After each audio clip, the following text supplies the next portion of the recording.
What it do, YouTube? It's your boy.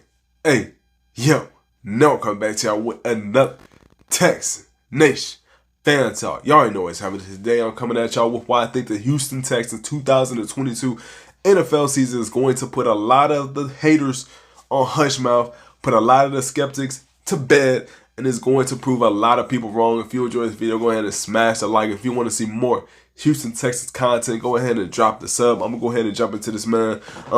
Houston Texans 2022 season is going to be one of the seasons for the ages. For the past two seasons, the Houston Texans really haven't been that good, haven't been that well off, and unfortunately, we've had a slippery slope. We want to get back to that. I'm pretty sure the coaches, the GM, the players, they all want to get back to that. The coach, in particular, Lovie Smith, he's coming into this with a lot of doubters, a lot of haters, and a lot of people saying this is a 2-year process for him.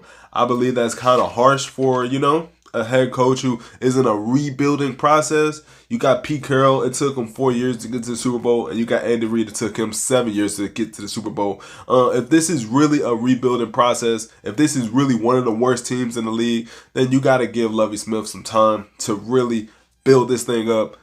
And I don't think Lovie Smith came into this with a mindset that this is a rebuilding process. I think Lovie Smith came into this with the mindset that we're going to win some games.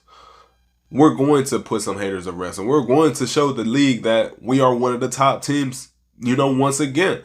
We got to get back to that. I think Lovie Smith knows it. I think he knows that the fans are starving. The fans are hungry to want to win and want to see some more games, be closed out. Last year we had some games that we could have won, but unfortunately we lost them due to some coaching errors. We brought in a veteran head coach. We brought in a guy who has shown, that he can win in this league. He took the Chicago Bears to the Super Bowl a couple years back. I don't know off the top of my head which year it was, but when he went to that program, they weren't really the best. He turned that thing around and he really got them, back on track. Unfortunately, he had some down years with the Tampa Bay Buccaneers and with the Illinois, with his college team at Illinois. But he's back with the Houston Texans, and Houston Texans have surrounded him with some weapons. Shout out to Nick Casario. And one more thing on Lovie Smith.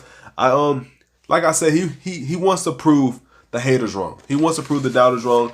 He's going into this year as one of the 9 new head coaches, in this coaching cycle. 8 of these coaches are on new teams. 5 of them are first-time head coaches. And 3 of them, aren't really that good head coaches. You got Josh McDaniels, who, with the Denver Broncos a couple years back, he was 11-17 as his record. You got Doug Peterson. He's won a Super Bowl, but outside of that, 2021, his recent stint with the Philadelphia Eagles, he went 4-11. He's going to the Jacksonville Jaguars, and that's a team with less weapons than the Philadelphia Eagles.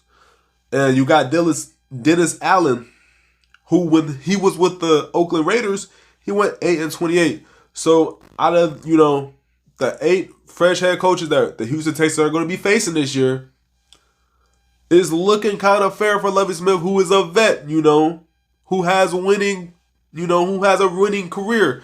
So we're really going to see how that works out. Another guy who's really wants to put the haters to rest, put the haters to bed, is going to be Nick Casario. Nick Casario, he heard all the fans, he heard all the media criticizing him when he came and took this job. A lot of people were doubting him, and people still doubt him to this day. They criticize his draft picks. They criticize the move that he's made in free agency. They criticize everything that he's doing, and I don't think they're giving him a fair shake. It sucks.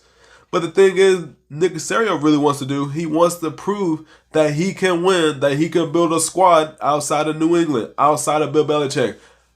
Nick Casario helped build that New England team. He helped bring championships to that team with his personnel decisions, with his coaching, with his mind. And he sat behind Bill Belichick for years, and he's watched how to build a championship winning football team.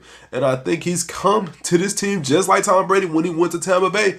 He wants to show that he can win and have success outside of Bill Belichick. That is the type of mindset I feel Nick Casario has right now. Is I gotta win outside of Bill Belichick, and I think that's going to help take Nick Casario over the top, to want to build this team over the top. And, some more reasons why I think the Houston Texans are going to surprise some people. I think Davis Mills is getting, he's not getting the type of love that he deserves. Media right now are saying he's the 6th best quarterback out of the 2021 QB class. And I know, he was better than Justin Fields.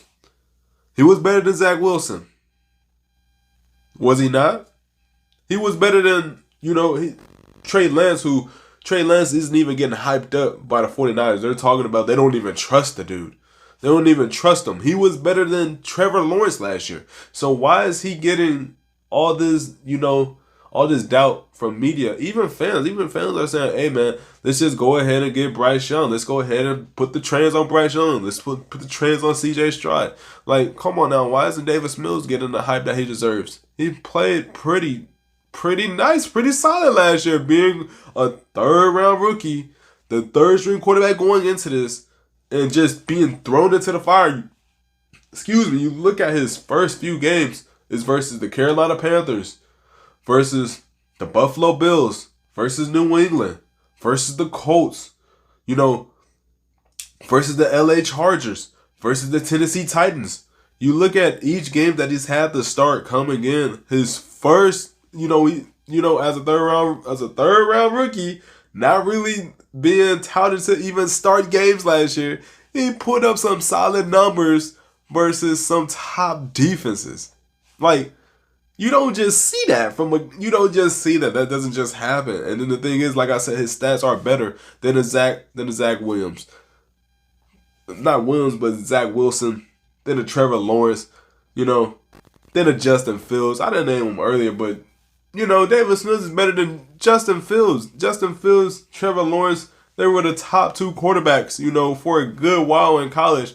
And Davis Mills, limited starts in college, looks better than both of them in the NFL. That's what really matters. NFL play. College play, that's just, you do that. That's college.